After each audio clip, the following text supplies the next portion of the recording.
যায় না, জবান গুলো চিৎকার করে বলি আলহামদুলিল্লাহ। মাশাআল্লাহ, কত সুন্দর।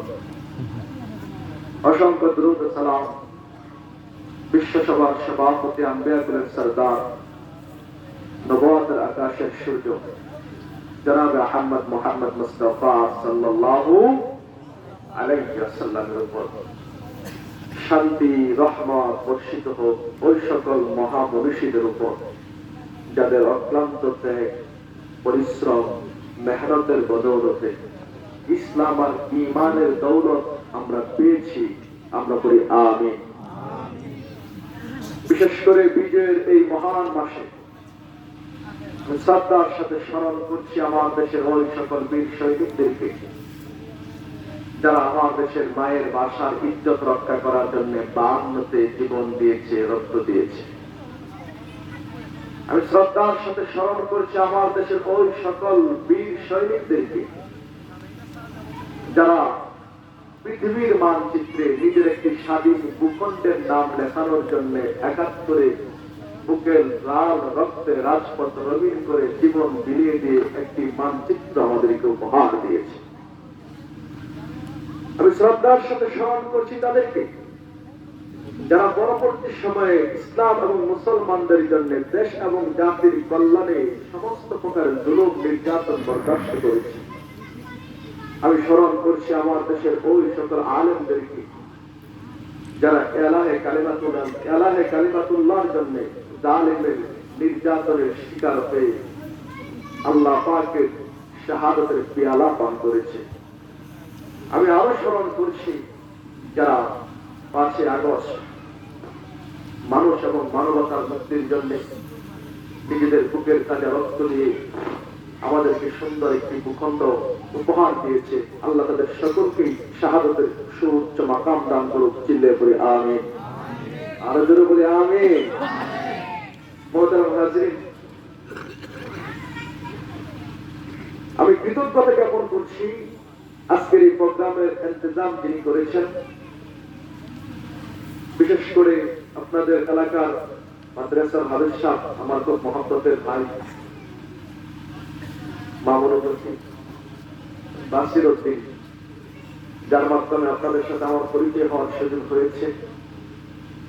সুদক্ষ অভিজ্ঞ আজকের প্রোগ্রামের উপস্থাপক ফরহাদ হোসেন ভুইয়া, আমার সাথে আগে থেকে আমার যোগাযোগ হচ্ছে। সর্বোপরি আপনারা উপস্থিতির মাধ্যমে যারা এই প্রোগ্রামকে সাফল্যমণ্ডিত করেছেন সকলের কাছে আমি কৃতজ্ঞতা জ্ঞাপন করছি। সম্মানিত হাজির, সময় যেহেতু হাতে অল্প, রাতও অনেক হয়ে গেছে, শীতও অনেক বেশি, খুব বেশি সময় দেব না, আপনাদেরকে বিরক্ত করবো না। যতটুকু সময় আছি শেষ পর্যন্ত থাকার ইচ্ছা আছে তো সকলের আছে ইনশাআল্লাহ। তো আপনাদেরকে আলোচনার শুরুতেই ছোট একটি কথা বলে নিই। দুনিয়ার জমিনে কিছু জায়গার চাইতে কিছু জায়গার দাম বেশি আছে না? সিনেমা হলের জায়গার দাম আর মসজিদের জায়গার দাম সমান? আমার ঘরের জায়গার দাম আর সংসদ ভবনের জায়গার দাম সমান? কিছু জায়গার দাম কিছু জায়গার চাইতে বেশি। দামি জায়গায় দামি মানুষ যায়, তাই না? সংসদ দামি জায়গা, এই দামি জায়গায় কি আপনি আমি যাইতে পারি? দুনিয়ার দৃষ্টিতে যারা দামি তারা দামি জায়গায় যায়। দামি জায়গায় মানুষ যদি একজন থাকে তবুও সে কি বলেন? সংসদ সদস্য যদি একজন উপস্থিত হয় তবুও সে দামি, বলেন না? কি দামি? আর কম দামি জায়গায় হাজার মানুষ থাকলেও কম দামি, তাই না? একটা গানের মজলিস আর কোরআনের মজলিস, দুইটা মজলিসের দাম কি সমান? যারা বলেন সমান? কোরআনের মজলিসের দাম বেশি না গানের মজলিসের দাম বেশি? কোরআনের মজলিস কেমন দাম? আল্লাহ নবী বলছেন আমাদের কাছে আমাদের সংসদটা যেমন দামি, আল্লাহর কাছে কোরআনের মজলিসগুলি ঠিক ততটুকু দামি। সুবহানাল্লাহ। প্রত্যেকটা কোরআনের মজলিস আল্লাহর কাছে এক একটা জাতীয় সংসদ ভবন। এই সংসদ ভবনে দামি জায়গায় কারা যায়? তো যারা দামি তারা যায়। সুবহানাল্লাহ। সুতরাং এই দামি জায়গায় মানুষ যদি অল্প হয় আর কম দামি জায়গায় গানের প্রোগ্রামে মানুষ যদি লক্ষ হয়, লক্ষ মানুষ হওয়ার দ্বারাই গানের মজলিসের দাম কি বেড়ে যাবে? অল্প মানুষ হওয়ার দ্বারাই কোরআনের মজলিসের দাম কি কমে যাবে? মানুষ একজন যদি থাকে তবুও সে কি দামি দামি জায়গায় এসেছে। মোহতারাম হাজিরিন, এই জন্য যারা বাহিরে আছি ভাই বোন, আপনি জিতে গেছেন, বরং দামি জায়গায় না আসার কারণে আপনি দামি হতে পারেন নাই, এই জায়গায় আসার যোগ্যতা আল্লাহর কাছে প্রমাণিত হয়। এই জন্য মেহেরবানি করে দামি জায়গায় চলে আসুন। এই দামি জায়গায় কোন কম দামি মানুষও যদি চলে আসে, দামি জায়গায় আসার কারণে আল্লাহ পাক তার দাম বাড়িয়ে দিলেন। চিল্লায় বলেন সুবহানাল্লাহ। সংসদ ভবনে আমার মতো কোন ছোট্ট মৌলবী যদি কোনোভাবে একবার ঢোকার চান্স পায়, একবার ঢুকে গেছে, দুইটা যাওয়ার পরে বের হওয়ার পরে আমার দাম কি এখনকার মতো থাকবে না, বাইরে যাবে। কারণ আমি পার্লামেন্টের মৌলবী, পার্লামেন্টের ছোঁয়া লাগছে, দামি জায়গায় গেছি আমি কম দামি থাকলেও দামি জায়গায় যাওয়ার কারণে আমার দাম যেমন বেড়ে যায়, কোরআনের মজলিসে আল্লাহর কাছে একটা জাতীয় সংসদ, এখানে যদি কোনো কম দামি মানুষও চলে আসে, দামি জায়গায় চলে আসার কারণে ওই ব্যক্তির দাম বাড়িয়ে দেন তিনি কে? চিল্লায়ে বলেন কে? আল্লাহ। এই জন্য দামি জায়গায় বসছি, খুশি আছে তো ইনশাআল্লাহ। সম্মানিত হাজিরিন, আমি ভূমিকা ছাড়াই একেবারে শুরুতে আমি আলোচনায় প্রবেশ করতেছি। কোরআন থেকে দুইটা আয়াত কারিমা তেলাওয়াত করেছি, দুইটা আয়াতকে সামনে রেখে অল্প সময় গুরুত্বপূর্ণ কয়েকটি কথা বলবো। কথা বলার আগে আপনাদের কাছে ছোট্ট একটা কমেন্ট শুনতে চাই। আমি দুই ধরনের আলোচনা আপনাদেরকে উপহার দিতে পারবো। এক আলোচনা হলো আমি লাইভে মজবুত ঘটনা শোনাবো, আপনি কাঁদবেন, হাসবেন, দুটি খাবেন, খুব মজা লাগবে। যখন চলে যাবেন আপনার কাছে কিছু থাকবে না, আমার কাছে কিছু থাকবে না। আপনারা খুশি, কমিটি খুশি, যাওয়ার সময় আমার পকেটে হাজিরা দেবে ক্ষমতা, আমিও খুশি। এ হলো এক প্রকার আলোচনা। আরেক প্রকার আলোচনা হলো লাইনে মজবুত ঘটনা শুনতে চায় না, কারণ আমার মালিক কোরআনে কি বলেছে সেটা শুনতে চায়। এখন বলেন যদি কি লাইনে মজবুত ঘটনা শুনবেন না কোরআনের কথা শুনবেন? আরো জোরে বলেন, কিসের কথা শুনবেন? যদি কোরআনের কথা শুনেন আপনি আমাকে জবাব দিবেন, কোরআন কি জালেমের পক্ষে কথা বলে না বিপক্ষে? যদি বলেন পক্ষে না বিপক্ষে, সুতরাং আমি যখন কোরআন থেকে কথা বলবো আমাকে তো অবশ্যই জালেমের বিপক্ষে কথা বলতেই হবে, ঠিক কিনা? যদি বলে তাই যে কোরআন আমার হাতে আছে, এই কোরআন কি দুর্নীতিবাদের পক্ষে কথা বলবে না বিপক্ষে কথা বলবে? আপনি শুনবেন কোরআন, অথচ আপনি বলবেন দুর্নীতিবাদের বিপক্ষে কথা বলতে পারবেন না। আপনাকে কে বলছে কোরআন শোনার কথা? কে বলছে আপনাকে কোরআন শুনতে? যদি কোরআন শুনতে হয়, কোরআন জালেমের বিপক্ষে কথা বলবে, শুনতে হবে। কোরআন দুর্নীতিবাদের বিপক্ষে কথা বলবে, শুনতে হবে। কোরআন প্রত্যেকটা সন্ত্রাসীর বিরুদ্ধে কথা বলবে, আপনাকে শুনতে হবে। মানতে পারলে কামিয়াবি, মানতে না পারলে আমার কিছু করার নেই। কিন্তু আমি কোরআনের কথা আপনাকে কেন বললাম, এই জন্য যদি আপনি আমার দিকে হাত করান, আপনার হাত ভেঙে দেওয়ার ক্ষমতা আমাদের আছে না নাই? চিল্লে বলা। সুতরাং কোরআনের মজলিসে কোরআনের আদব রক্ষা করে কথা বলতে হয়। কোরআনের মজলিসে কোরআনের আদব রক্ষা করে কথা বলতে হয়। গোটা বাংলাদেশে প্রোগ্রাম করি, কোরআনের কথাই বলি। কিসের কথা বলি? তবে কোরআনের কথা বলার আগে আমার সুঅভিজ্ঞ উপস্থাপক সুন্দর কথা বলছেন, শ্রোতারা কতটুকু রূপ নিতে পারে এটা বুঝে কথা বলা গুরুত্বপূর্ণ কথা। আমি যে কথাটা বলতেছি, আমার কথাটার যতটুকু ওজন আমার আছে কিনা এটা চিন্তা করতে হবে। আর আমি যে ওজনের কথাটা বলতেছি, এই ওজনের কথাটা আমার শ্রোতা নিতে পারবে কিনা এটাও ভাবতে হবে। এটা হলো বয়ানের আদব, দায়ীদের আদব। আর এই আদব জানি বিদায় কথা বলতে পারি। যদি এই আদব না জানতাম, গোটা দেশে সফর করতে পারতাম না। তো ওরা হাজির কষ্ট পাইতেছেন, তাহলে কি কোরআন থেকে কথা বলবো? হ্যাঁ, যদি কোরআনের কথা বলতে গিয়ে কোরআনের কথা যদি আমার বিপক্ষে চলে যায়, আপনার বিপক্ষে চলে যায়, আমার বাপের বিপক্ষে চলে যায়, আমার নেতার বিপক্ষে চলে যায়, শুনতে রাজি আছেন তো ইনশাআল্লাহ? কে কে শুনতে রাজি আছেন? তুই হাত উঁচু করে একটু দেখেন মালিককে। মাশাআল্লাহ, মাশাআল্লাহ, আল্লাহ কবুল করে সেগুলো করেন। আমি মাশাআল্লাহ, এই কথা সুন্দর, ভালো লাগতেছে আপনাদেরকে। এই যুবকরা কথা বলতে হবে, পয়সাটা তো জিনিয়ে হয়ে যায়। কি বলতে হবে? রাজি আছে না কথা বলতে ইনশাআল্লাহ? সম্মানিত হাজির, এবার আসুন আমি আপনাদের কাছে, আপনাদের বিবেকের কাছে দুইটা প্রশ্ন রাখবো। দুইটা প্রশ্নের উত্তর দিতে পারবো কি পারবো না আমি জানি না। তবে দুইটা প্রশ্ন রাখবো, এই দুইটা প্রশ্ন যদি আপনি বুঝতে পারেন, এই দুইটা প্রশ্নই আপনাকে জান্নাতের পথে উঠিয়ে দেবে ইনশাআল্লাহ। কি প্রশ্ন? আপনাদের এলাকায় তাবলীগ জামাত আছে? হ্যাঁ? তাবলীগ জামাতের সাথীরা দেখবেন গাছটি গুচ্ছি গুনায়া তাবলীগে রওনা হয়, তাই না? কেউ বের হয় 3 দিনের জন্য। ভাই তোমার মাইকটা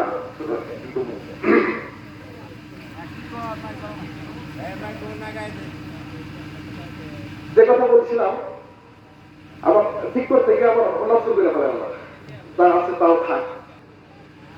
কেউ 30 দিনের জন্য বের হয়, কেউ 40 দিনের জন্য বের হয়, কেউ আবার 3 মাসের জন্য বের হয় না? বুঝে থাকলে বলেন তো, যে ব্যক্তি 3 মাসের জন্য বের হয়েছে সেই ব্যক্তি তার সামানা নিয়েছে কয় মাসের? বুঝেন নাই? যে ব্যক্তি 3 মাসের সফরে বের হয়েছে ওই ব্যক্তির সামানা কয় মাসের?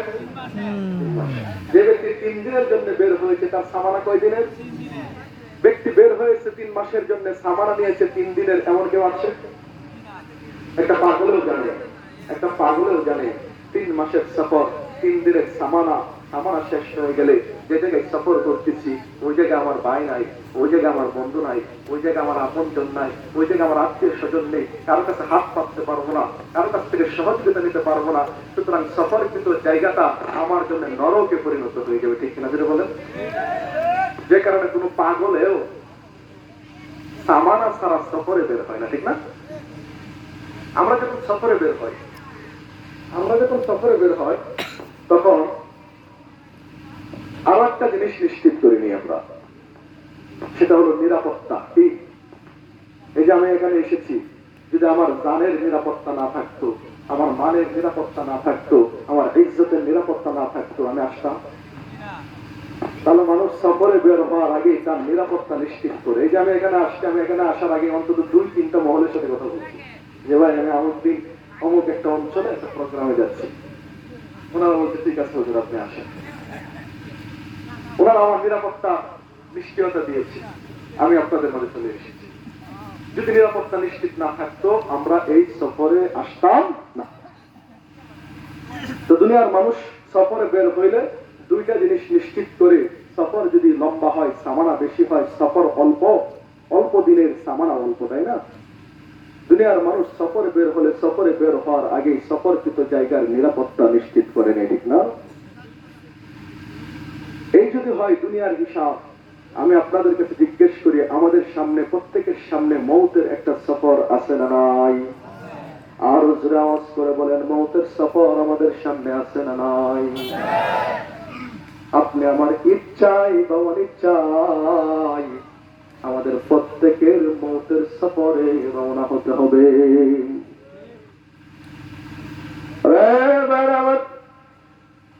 দুনিয়ার সফর তো আপনি আমি বুঝলাম, দুনিয়ার সফরে বের হওয়ার আগে সামানা প্রস্তুত করি, নিরাপত্তা নিশ্চিত করি, তারপর সফরে বের হই।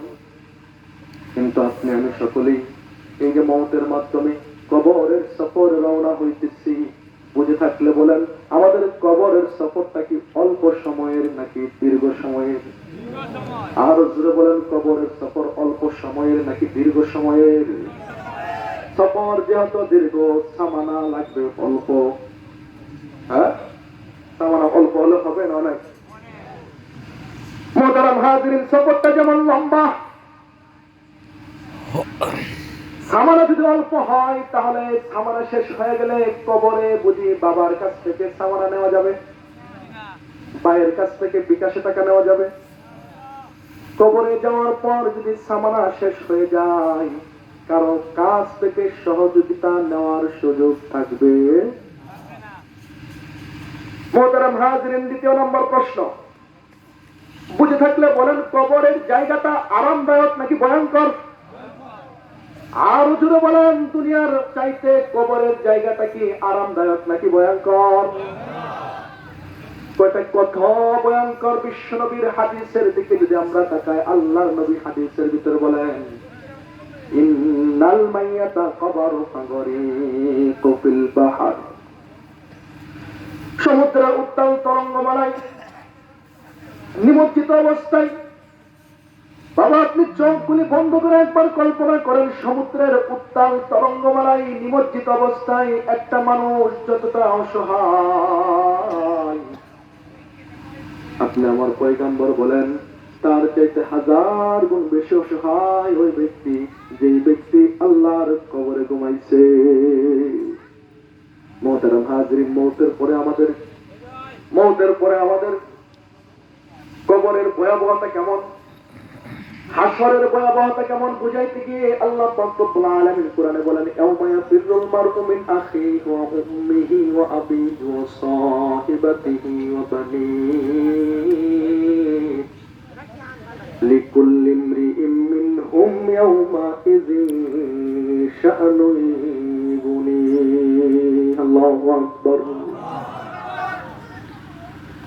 দুনিয়ার জমিনে এমন কোন বিপদ নাই যে বিপদের কারণে সন্তান তার নিজের দোষগুলি মায়ের কাঁধে চাপিয়ে দিয়ে নিজে মুক্তি চাইবে, আছে? দুনিয়ার জমিনে এমন কোন বিপদ নাই যে বিপদে পড়ে মা তার নিজের দোষগুলি সন্তানকে দিয়ে নিজে বাইসা যাইবে, এমন কোন বিপদ দুনিয়ার জমিনে নাই। কিন্তু আপনি আমার মালিক, আসমানের মালিক হান্নান, তিনি আমাদেরকে বলেন তোমাদের সামনের মঞ্জিলগুলির বিপদ এমন যে বিপদের ভয়াবহতা দেখে মা তার নিজের দোষগুলি সন্তানের কাঁধে দিয়ে নিজে জান্নাতে যাওয়ার চেষ্টা করবে।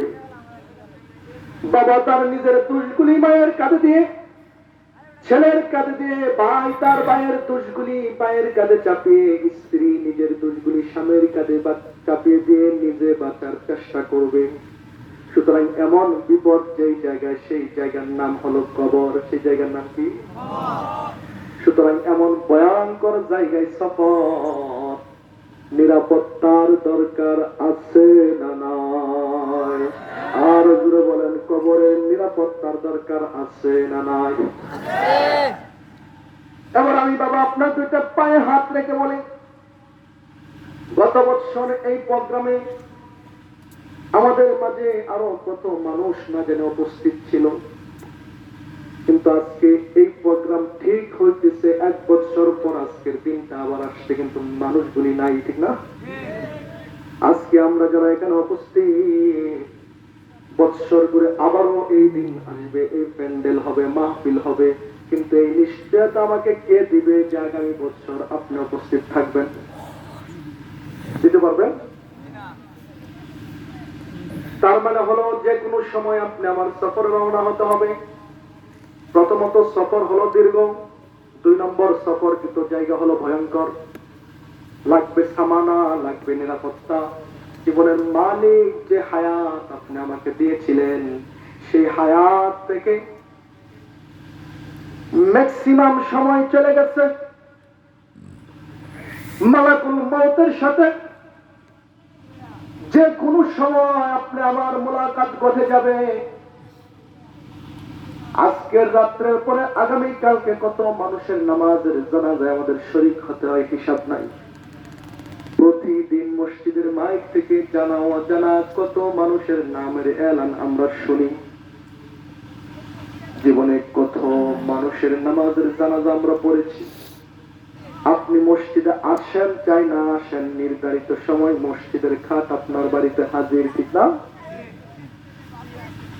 বাবা জীবনের হায়াত তো নাই,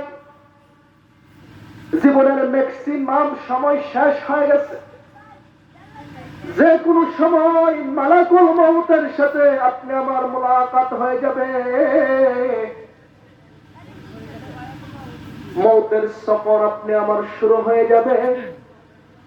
অথচ এখন পর্যন্ত আপনি আমি জানলাম না আমার সামানা তৈরি হলো কি হলো না, আমার নিরাপত্তা নিশ্চিত হলো কি হলো না, এখনো জানি নাই। জানছি সামানা আছে, নিরাপত্তা নিশ্চিত হয়েছে।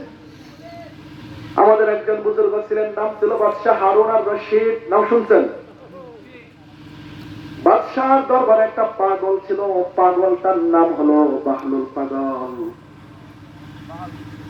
এই বাহলুল পাগল ছিল আজব পাগল। এই পাগল মানুষের সাথে ওঠা বসা কম করতো, বেশি বেশি কবরস্থানে থাকতো। রাত যখন গভীর হয়, দুনিয়ার মানুষ যখন স্ত্রী সন্তান নিয়ে আরামে ঘুমায়, জঙ্গলের জানোয়ারগুলি যখন ঘুমিয়ে থাকে, এমন সময় বাহলুল পাগল পুরাতন কবরগুলি যে গর্ত হয়, গর্ত, এই গর্তগুলির ভিতরে পাও ঝুলিয়ে দেয়া বসে থাকে নিরিবিলি।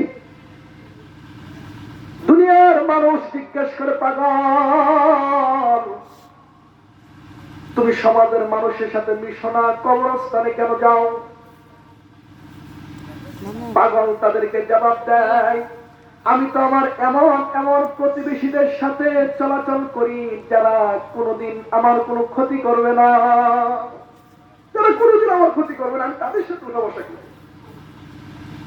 পাগলের কথা ওজন দেখছেন? আমার বন্ধুরা, আমার দুনিয়ার মানুষ যদিও তাকে পাগল মনে করতো, কিন্তু বাদশাহ হারুনুর রশিদ জানতেন তিনি কেমন পাগল।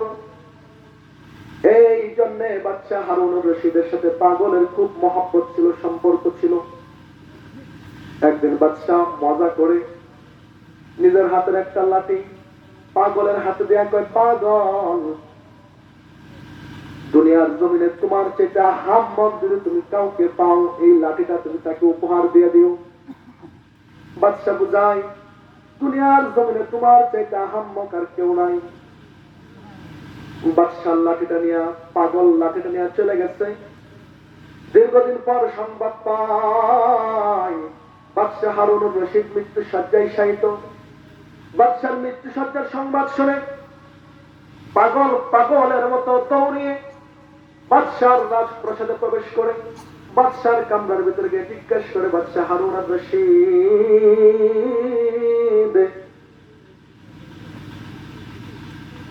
আপনার অবস্থা কি? বাদশাহ বলে, এখন তো বিদায়ের সময়, চলে যাওয়ার সময়, অবস্থা আর কেমন থাকবে? পাগল কই, বাদশাহ আপনি যে চলে যাবেন আবার আসবেন কবে? বুঝে থাকলে বলেন, মানুষ মরে গেলে জীবনে আর ফিরে আসে। বাদশাহ কয়, এই জন্য তো তোমার আহাম্মক কই, যে ব্যক্তি একবার দুনিয়ার মায়া ছাইরা যায় সে আর কোনোদিন ফিরে আসে না। পাগল জবাব দেয়, বাদশাহ হারুনুর রশিদ তার মানে বোঝা গেল আপনি এমন এক সফরে রওনা হইতেছেন যে সফরটা অনেক দীর্ঘ।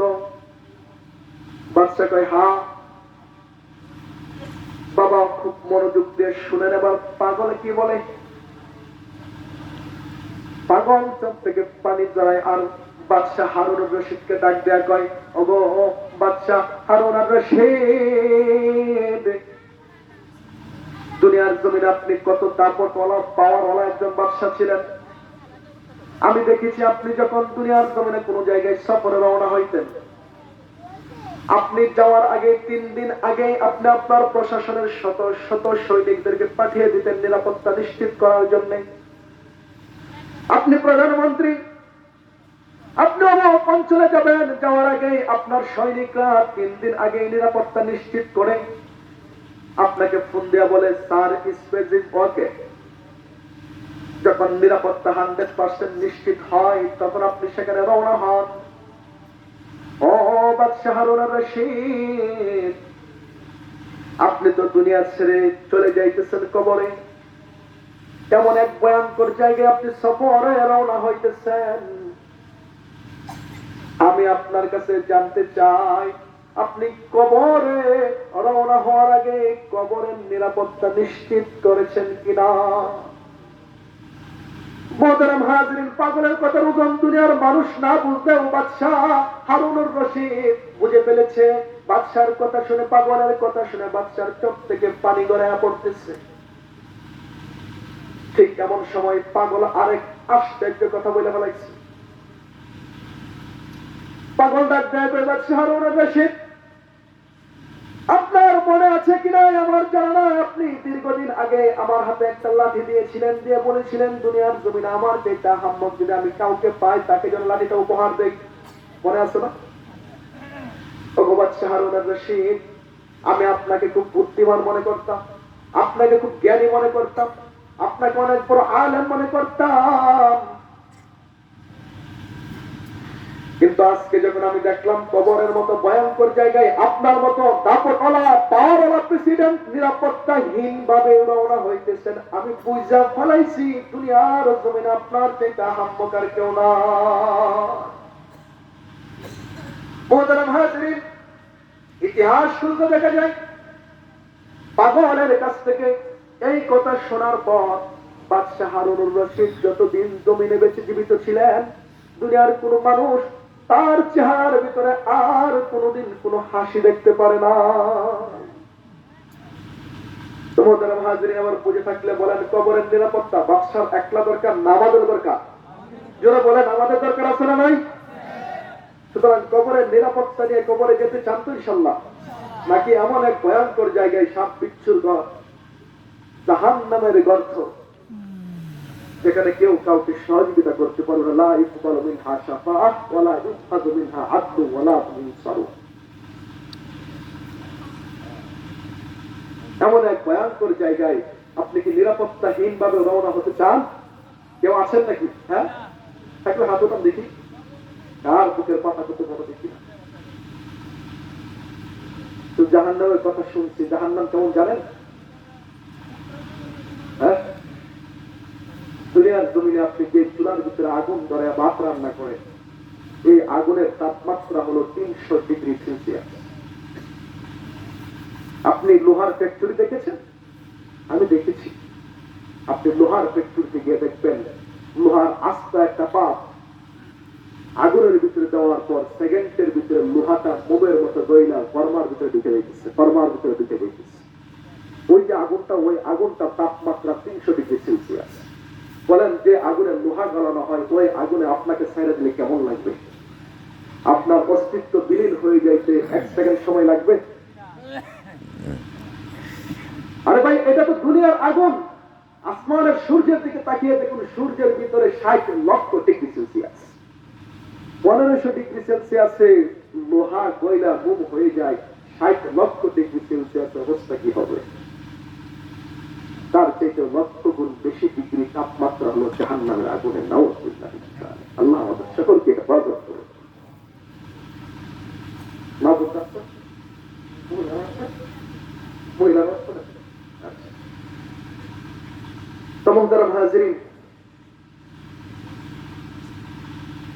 কবরের নিরাপত্তা আল্লাহ আমাদেরকে একটা পদ্ধতি ফর্মুলা বলে দিয়েছেন, যে কাজটা করলে কবরের নিরাপত্তা নিশ্চিত করে দিবেন তিনি কে? চিল্লিয়ে বলেন, আরো জোরে বলেন, তিনি কে? শুনতে চান তো? আমি এই কথার উপরেই আল্লাহর কোরআন থেকে আয়াত তেলাওয়াত করেছি। আল্লাহ কোরআনের ভিতরে বলছেন, ইয়া আইয়ুহাল্লাযীনা আমানু হাল আদুল্লুকুম আলা তিজারাতিন তুনজিকুম মিন আযাবিন আলীম। হে ঈমানদারগণ, তোমরা যদি কবরের নিরাপত্তা চাও, জাহান্নামের আগুন থেকে বাঁচতে চাও, নিরাপত্তা চাও, আমি তোমাদেরকে এমন একটা পদ্ধতি, বিজনেস তোমাদেরকে বলে দিব। যদি তোমরা এই কাজটা করো, এই বিজনেসটা করো, এই পদ্ধতি অবলম্বন করো, মিন আযাবিন আলীম, আমি আল্লাহ জাহান্নামের আযাব থেকে নিরাপত্তা দেওয়ার জিম্মাদার হয়ে গেলাম। চিল্লে বলুন সুবহানাল্লাহ। জাহান্নামের আযাব থেকে আমি তোমাকে রক্ষা করব, কবরের ভয়াবহতা থেকে আমি তোমাকে নিরাপত্তা দান করব। আমি একটা পদ্ধতি তোমাকে বলে দিচ্ছি, যদি তুমি ওই পদ্ধতি গ্রহণ করো। বলেন তো দেখি, কবরের নিরাপত্তার জন্য আল্লাহর দেওয়া থিওরি, আল্লাহর দেওয়া পদ্ধতি অবলম্বন করার দরকার আছে না নাই? আরো জোরে বলেন, আছে না নাই? কার কার দরকার নাই? আছেন কেউ? ভাই উঠেন কেন, উঠেন কেন ভাই? এই যে ভাই ভাই ভাই, ওই যান।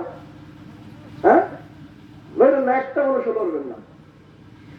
বলবেন ওদের প্রস্তাব প্রস্তাব ধরে অনেক সময়।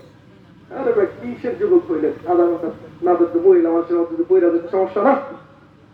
হ্যাঁ, কেউ লড়বেন না, একটু চুপ করে বসে থাকবেন। গুরুত্বপূর্ণ কথা। তো মুহতারাম হাজিরিন, আল্লাহ প্রথম আয়াতে জিজ্ঞেস করেছেন, আমি কি তোমাদেরকে বলে দেব পদ্ধতিটা? বলেন তো দেখি, আমরা কি বলবো? হ্যাঁ, আপনি বলে দেন, বলবো না? তো বলেন, আল্লাহ জিজ্ঞেস করছেন, হাল আদুল্লুকুম, আমি কি বলে দিব? আপনারা বলেন, কি করবো?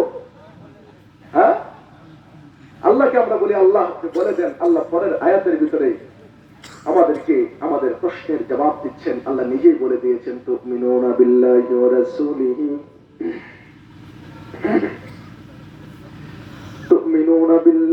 ورسوله وتجاهدون في سبيل الله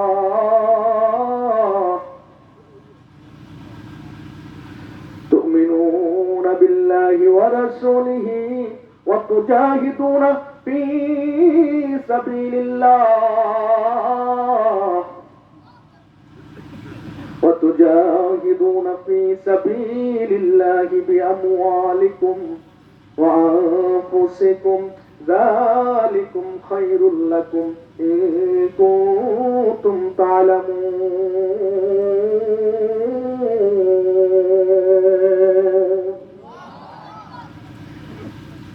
সম্মানিত হাজরিন, আল্লাহ চমৎকার করে এই আয়াতে আমাদেরকে বললেন তুমিনুনা বিল্লাহ। আমরা ছোট সময় মসজিদে গিয়ে ইমাম সাহেবের কাছে পড়ছি আমানতু বিল্লাহ, বলি নাই? ইমাম সাহেব প্রথমে আমাদেরকে শিখাইছেন আমানতু বিল্লাহ, আল্লাহর উপর ঈমান আল্লাহ, আল্লাহর উপর বিশ্বাস আল্লাহ। আল্লাহ বলেন তুমিনুনা বিল্লাহ, তোমরা আল্লাহর উপর ঈমান আনয়ন করো। এই আয়াতের দুইটা অংশ, প্রথম অংশ আল্লাহ নিরাপত্তা নিশ্চিত করলেন, দ্বিতীয় অংশ কবরের সামানের কথা বললেন। প্রথম অংশ তুমিনুনা বিল্লাহি ওয়া রাসূলিহি, আল্লাহ এবং তার রাসূলের উপর ঈমান আনো, আমি আল্লাহ তোমাকে কবরের সকল ভয়াবহতার ভিতরে নিরাপত্তা দান করব। চিল্লিয়ে বলেন সুবহানাল্লাহ। তার মানে বোঝা গেল ঈমান হলো কবরের নিরাপত্তার রক্ষা কবচ, ঠিক কিনা?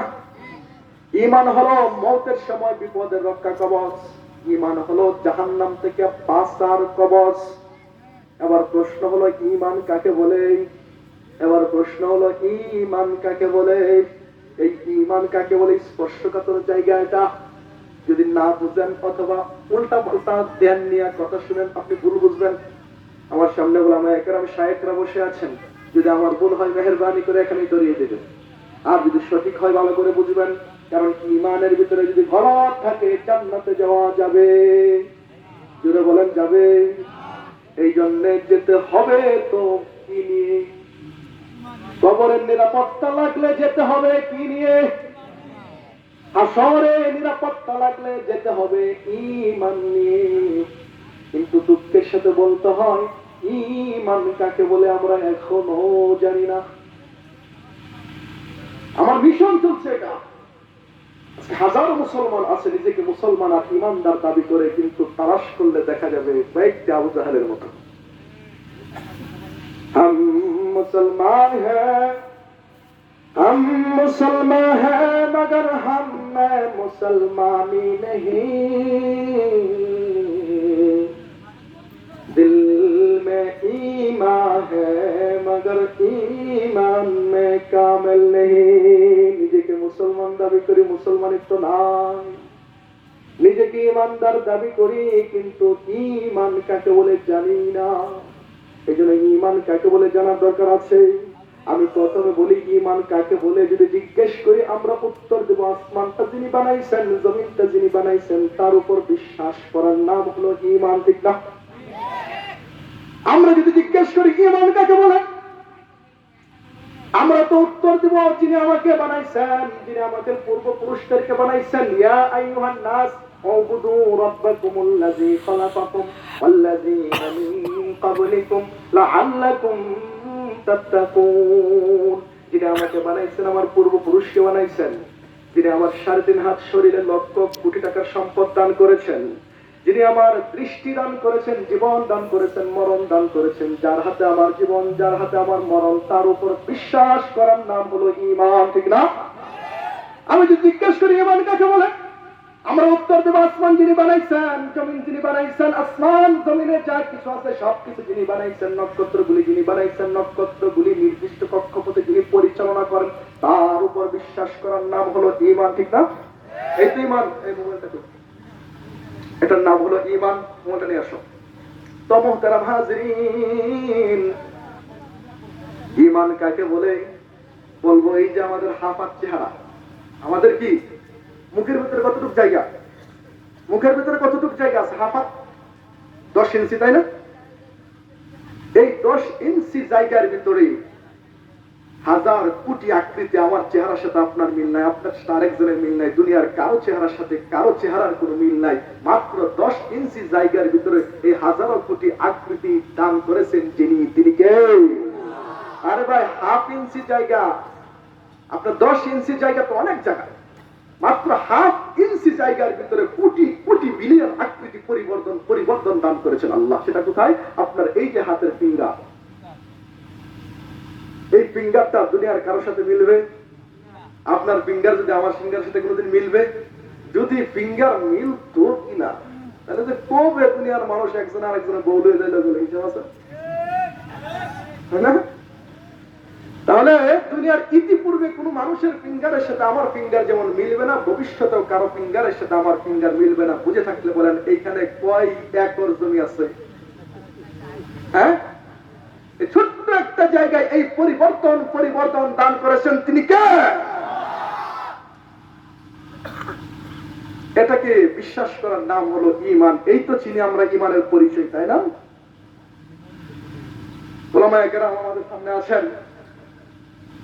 আমি বলি, এতটুকু বিশ্বাসের নাম কখনো ঈমান নয়। এটা তো আল্লাহর পরিচয়।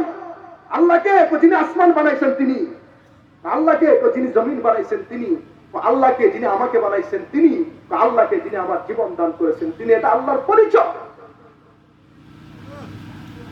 শুধু এতটুকু বিশ্বাসের নাম ঈমান নয়। কথাটা নতুন না? হ্যাঁ, কথাটা কি নতুন না?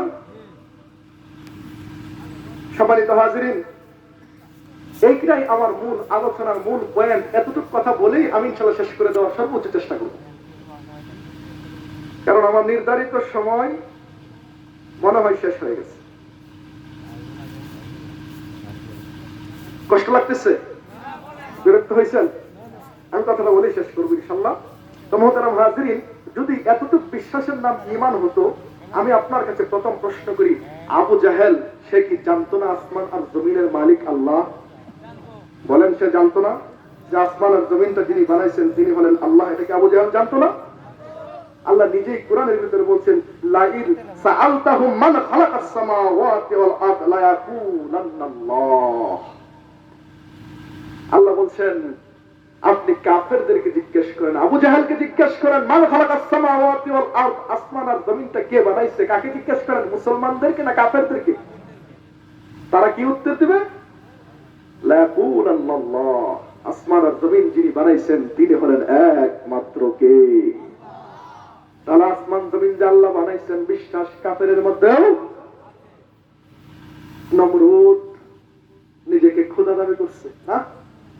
ফেরাউন নিজেকে খোদা দাবি করছে, কিন্তু বৃষ্টি হয় না। সে তো জানে বৃষ্টি দেওয়ার মালিক সে না। সে রাত্রির গভীরে পাহাড়ে চলে যায়, গুহার ভিতরে নাই না, আসমানের মালিকের কাছে হাত বাড়ায় কয়, মালিক। নিজের গেট আপ ঠিক রাখার জন্য খোদা তো দাবি করছি, কিন্তু আমি তো জানি সত্যিকারের খোদা তুমি। সুতরাং দয়া করে বৃষ্টি দিয়ে দাও। সুতরাং সব কিছুর মালিক আল্লাহ, এই বিশ্বাস ফেরাউনের ভিতরে ছিল। আমাদের সমাজে আশেপাশে আমাদের সাথে বসবাসরত হিন্দু ভাই যারা আছে, সনাতন ধর্মী ভাই আমাদের সাথে বসবাস করে, জন্মের পর থেকে এক প্লেটে আমরা খাবার খাই, ঠিক না?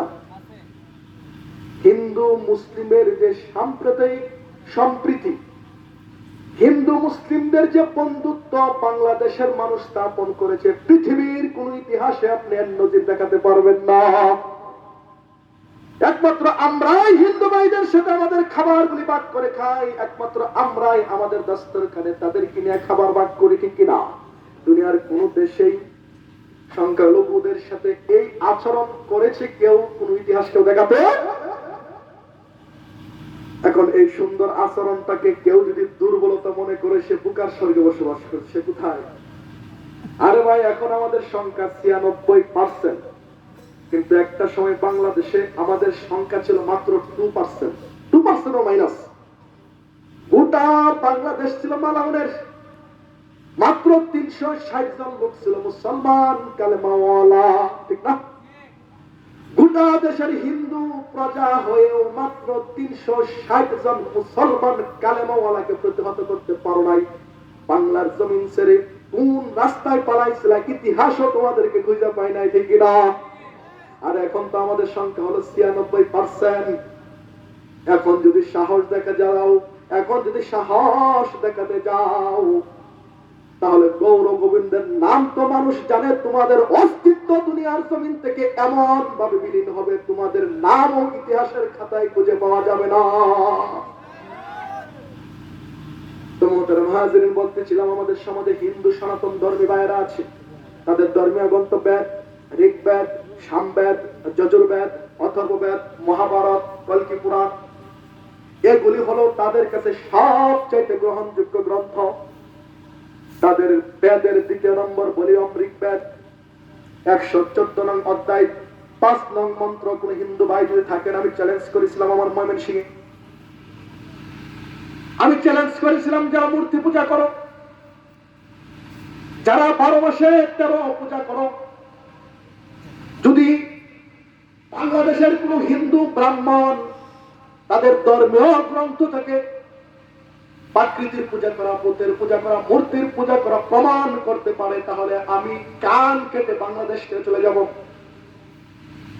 আমি আবারও চ্যালেঞ্জটা পুনরায় করলাম, বাংলাদেশের কোন হিন্দু সম্প্রদায়ের কোন হিন্দু যদি প্রমাণ করতে পারে মূর্তি পূজা তাদের ধর্মে বৈধ, আমাদের ধর্মে না, আমাদের ধর্মে তাদের এমনিতেই বৈধ না, তাদের যে ধর্ম আছে বেদ, বেদের মাধ্যমে যদি তারা প্রমাণ করতে পারে তাদের ধর্মে মূর্তি পূজা, 12 মাসের 13 পূজা, 33 কোটি দেবতার পূজা বৈধ, তাহলে আজকের পর থেকে আর কোনদিন বাংলাদেশের মানুষের সামনে চেহারা দেখাবো না।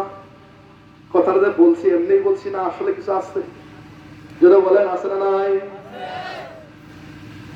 তার মানে হলো বরং মূর্তি পূজার বিরুদ্ধে তাদের ধর্ম থেকে আমি 1000টা মন্ত্র বলতে পারবো।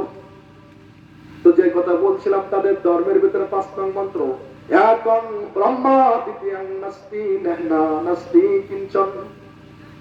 আবার তাহা যদি পড়ে তাহলে এভাবে পড়ে, একং ব্রহ্মা দ্বিতীয়ং নাস্তি নেহনা নাস্তি কিঞ্চন তমগ্নে ত্রিগুণধরং কৃততং দেবস্যবিতরত্নদবশী, তাই না?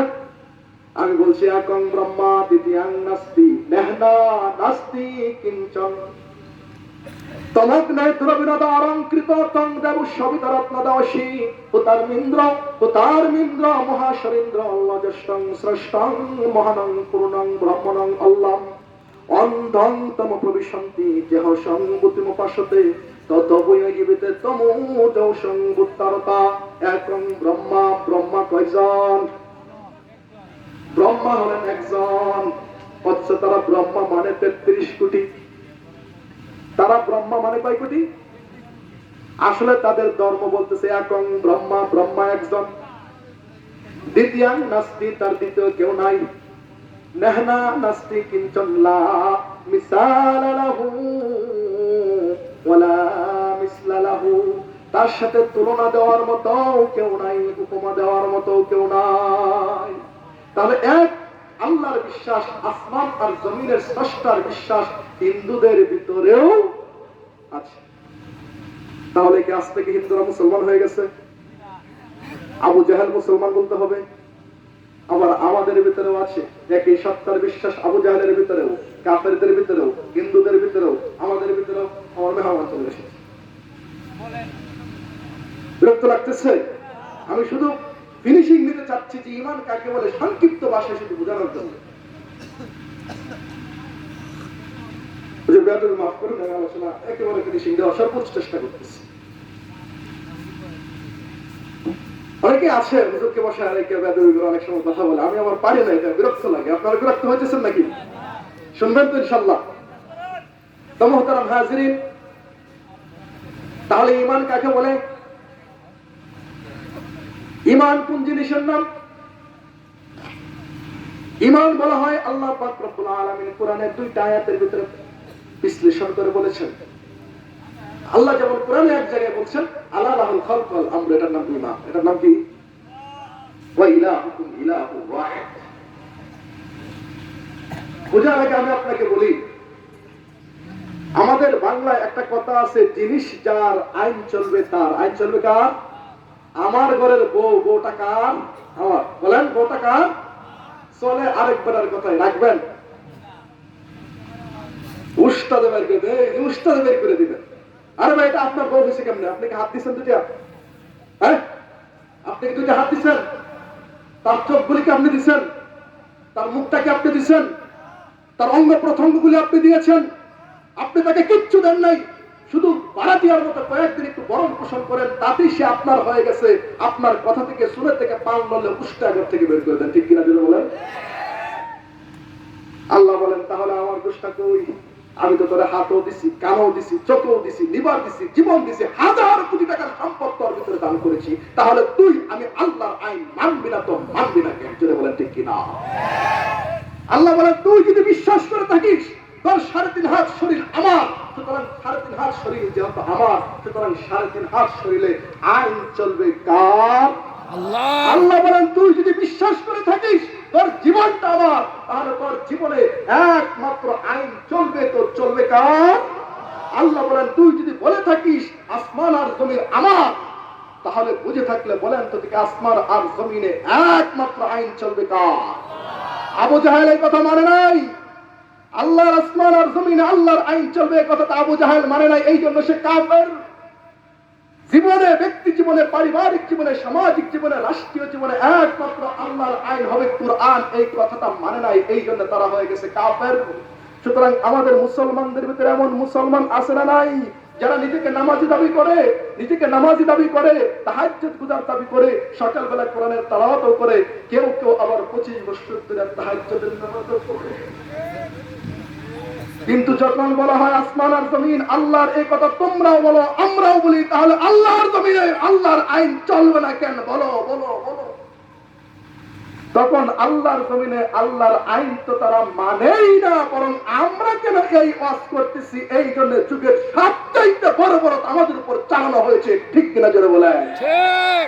আবু জাহেল একই কারণে আল্লাহর নবী কেন আল্লাহর জমিনে আল্লাহর আইন প্রতিষ্ঠা করতে চাই, একটাই অপরাধের কারণে, আল্লাহর রাসূলের উপর যুগের সবচেয়ে বর্বরতা চালিয়েছিল, ঠিক কিনা? বিস্তারিত বলার সময় নেই। সর্বশেষ আল্লাহর নবীকে তার দেশ থেকে বিতাড়িত করেছিল, তার দেশ থেকে বের করে দেওয়া হয়েছিল। আল্লাহ রাসূল দেশ থেকে বের হয়ে গিয়েছেন। আল্লাহ বলেন, রাসূল, আবু জাহেল কাফেররা আপনাকে তো মক্কা থেকে 8 বছরের জন্য বের করছে, আপনাকে তারা নির্যাতন জুলুম করেছে। 8 বছর পরে আল্লাহ ওহী নাযিল করলেন, ইন্নাল মুশরিকুনা নাজাস।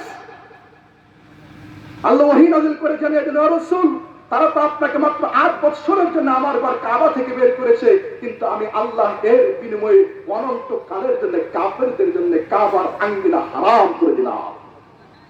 আমার কাছে কেমন জানি মনে হয় আল্লাহ ওই আয়াতটা এখন আবারও আমাদের উপর নাযিল করছে, নাযিল করে আমাদেরকে জানায় দিচ্ছেন, এই উম্মতের উলামায়ে কেরাম, আল্লাহর জমিনে আল্লাহর আইন কায়েম করার কথা বলার অপরাধে তারা তোমাদের উপর নির্যাতন জুলুম করেছে, গলায় ফাঁসির রশি ঝুলিয়েছে, তোমরা কেন আল্লাহর জমিনে আল্লাহর আইন প্রতিষ্ঠা করতে চাও? 15 বছর পর্যন্ত তারা তোমাকে তোমার দেশের কল্যাণ থেকে দূরে সরিয়ে রেখেছে, এর বিনিময়ে আমি তাদেরকে বাংলার ভূখণ্ডকে এমন ভাবে হারাম করলাম, তারা তো তোমাদেরকে 15 বছরের জন্য নিষিদ্ধ করেছিল, আমরা তাদেরকে কিয়ামত পর্যন্ত নিষিদ্ধ করে দিলাম। চিল্লায়ে বলেন ঠিক কিনা? মুহতারাম হাজিরিন, যদি এখন স্বপ্ন দেখেন ভুল করছেন। পৃথিবীর ইতিহাসে 87 জন রাষ্ট্রনায়ক নিজের দেশের সম্পদকে একেবারে অনিশ্চয়তার হাতে রেখে জীবন নিয়ে পলায়ন করেছিল, পরবর্তী আর কখনো নিজের দেশে ফিরে আসতে পারে না। সুতরাং কেউ যদি মনে করেন আবার ফিরে আসবেন, আমরা বলি হ্যাঁ, আপনি মরে দেখেন, আপনার লাশটাও এদেশের মানুষ আর মাটি কোনোদিন গ্রহণ করবে না, করবে না, করবে না। চিল্লিয়ে বলেন ঠিক কিনা?